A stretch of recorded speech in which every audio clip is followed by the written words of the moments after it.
Shalom jemaat Tuhan yang saya kasihi. Dalam episode kali ini kita belajar satu topik firman Tuhan yang saya beri judul adalah sulitnya mengampuni. Sulitnya mengampuni. 2 Korintus 2 ayat 10-11, Rasul Paulus menuliskan ini kepada jemaat Korintus. Sebab barang siapa yang kamu ampuni kesalahannya, aku mengampuninya juga. Sebab jika aku mengampuni, seandainya ada yang harus kuampuni, maka hal itu kubuat oleh karena kamu di hadapan Kristus, supaya iblis jangan beroleh keuntungan atas kita, sebab kita tahu apa maksudnya. Saudara, perihal mengampuni ini perihal yang gak gampang. Mudah diucapkan, sulit dikerjakan.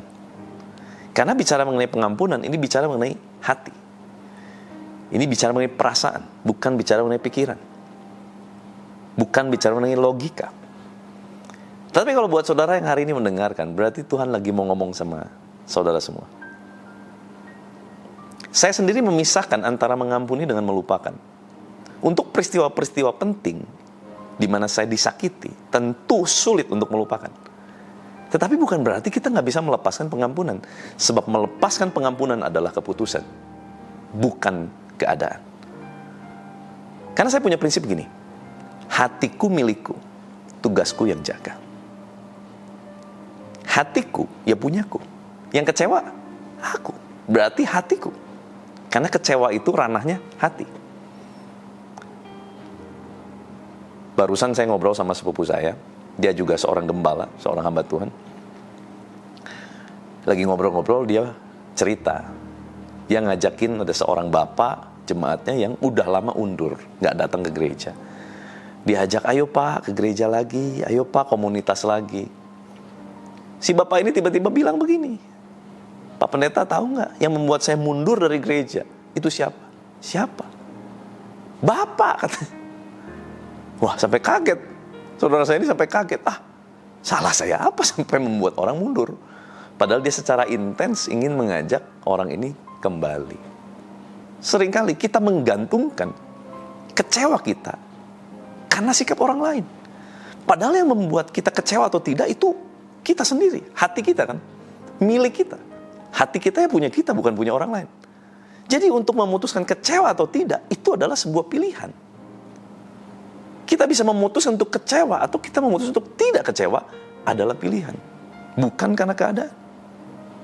Salah besar kalau kita tunggu keadaan semua baik, keadaan semua mendukung kita, dan semua bersuka cita karena kehadiran kita gitu ya, baru saya tidak akan lagi kecewa. Hatimu punyamu, tugasmu yang jaga. Nah saudara, menarik sekali Rasul Paulus ngajarin gini. Istilahnya gini saudara ya, kalau kamu kesal, kalau aku ada kesal sama si A, tapi karena si B bisa mengampuni si A, maka atas dasar si B mengampuni si A, aku pun akan mengampuni si A. Kurang lebih kalimatnya begitu ya. Contoh ya, saya pakai nama ya, biar ilustrasinya lebih mudah. Anggaplah kalau ada kesamaan nama, mohon maaf ya. Anggaplah Budi menyakiti hati Ana. Saya teman baik Ana. Saya kesel lihat Ana disakiti oleh Budi. Jadi saya ikut kesel sama Budi. Padahal mungkin Budi gak menyakiti hati saya. Sering kita dengar istilah ini ya. Kamu boleh nyakiti hati saya, tapi jangan sekali-kali kamu menyakiti hati orang yang aku kasihi. Wah gitu ya. Sehingga akhirnya apa? Mungkin anak sudah melepaskan pengampunan buat Budi. Dan hubungan pertemanan mereka sudah kembali pulih. Tetapi kita masih mangkel sama si Budi. Padahal si anak udah beres. Nah, Rasul Paulus bilang gini.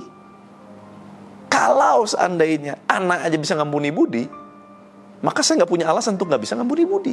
Gitu saudara ya. Nah, ini kita belajar. Kita belajar.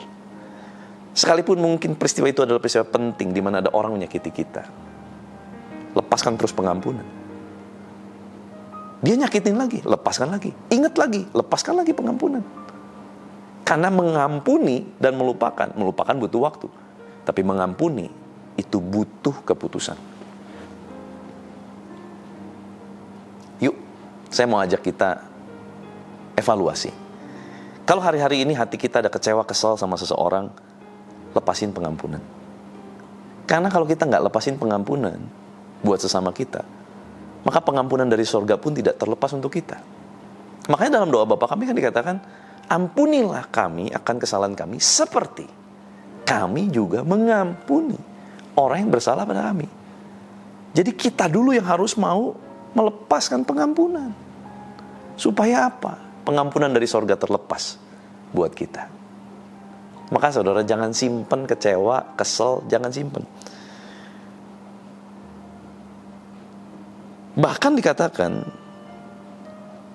saat kita menahan pengampunan, itu sama dengan mengizinkan iblis mengambil damai sejahtera dalam hidup kita.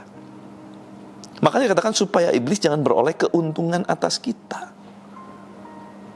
Waktu kita nahan pengampunan, iblis ambil keuntungan dengan cara apa? Dia masuk, ada celah di sana, dia curi damai sejahtera kita, dia curi semua, ada di hati kita, sukacita semua dicuri. Sampai akhirnya kita hidupnya penuh dengan kepahitan. Kalau ditanya, kenapa sih kamu kesel sama dia? Gak tahu, saya mau kesel aja. Hari ini yuk, kita mau rendahkan hati sama Tuhan. Kita relakan. Tuhan, aku mau belajar ngampuni. Sekalipun sulit, tapi aku mau Tuhan. Karena pengampunan dimulai dari sebuah keputusan. Yuk kita berdoa. Tuhan, terima kasih buat firman-Mu mengajar, menegur, mengingatkan kami. Untuk kami boleh melepaskan pengampunan pada siapapun orang berdosa, bersalah pada kami. Sebab hati kami milik kami dan tugas kami lah untuk menjaganya. Kami gak akan menggantungkan kecewa atau sukacita kami karena lingkungan, karena keadaan, karena orang lain. Tetapi kami mau menggantungkan sukacita kami karena Tuhan. Dan kami mau melepaskan pengampunan sebab kami tahu Tuhan adalah Allah yang mengampuni kami. Maka kami gak punya lagi hak untuk menahan pengampunan buat sesama kami. Tuhan ampuni kami. Kalau masih ada kekecewaan, kekesalan, luka hati, Tuhan Kau yang jamah, balut, pulihkan, sembuhkan. Jamah umat-Mu Tuhan. Biar saat ini damai sejahtera Kristus, kuasa belas kasihan Kristus, kuasa pengampunan Kristus tercurah untuk setiap anak-anak-Mu yang mendengarkan. Pulihkan hati mereka, pulihkan hidup mereka Tuhan. Pulihkan mereka Tuhan.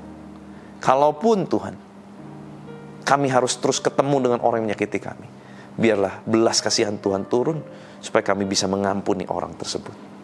Terima kasih Tuhan, berkati anak-anak-Mu sepanjang hari ini. Apapun yang mereka kerjakan, kami bawa dalam tangan-Mu, dan tangan-Mu sendiri yang menjadikan kami berhasil. Perlindungan tangan kasih-Mu menyertai setiap umat-Mu. Di dalam nama Tuhan Yesus Kristus, kuasa kehidupan dan kuasa kebangkitan Kristus mengalir memerintah atas kami. Dalam nama Tuhan Yesus Kristus, haleluya. Sama-sama kita katakan, amin. Tuhan Yesus memberkati.